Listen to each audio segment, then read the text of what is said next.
That's it. So, nagbaon tayo ng roasted mga lods. Dumaan din tayo sa Mantoros. Bumili tayo ng anak lang.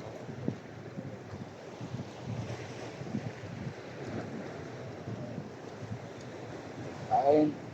So, yung kawil natin nakasabit na sa bato. Sobrang lakas ng hangin. Sobrang lakas ng kuryente. Saka medyo masandstorm.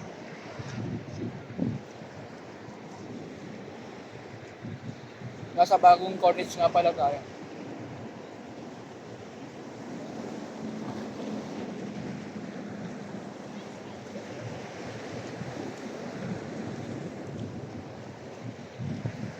So hinayaan ko lang yung kawil muna. Hindi ko muna sa pinutol. Baka sa pagkampas ng alon, ay kusang matanggal yung pagkakasabit na sa bato. So day off pa tayo. Tatlong araw na off. Nakaka 2 days na. So pasok ulit tayo ng Webes ng gabi. So Martes pa lang po.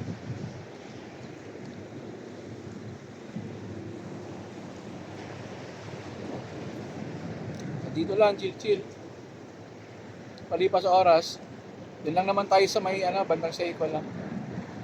So, nasa mga 10 minutes lang may drive.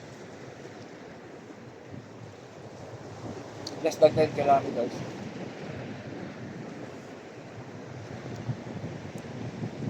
Nasa Daman po tayo mga idol. Eastern region ng Saudi Arabia. So, nasa harap po natin yung Daman Port, yung Abdulaziz Port. Diyan po tayo pumapasok.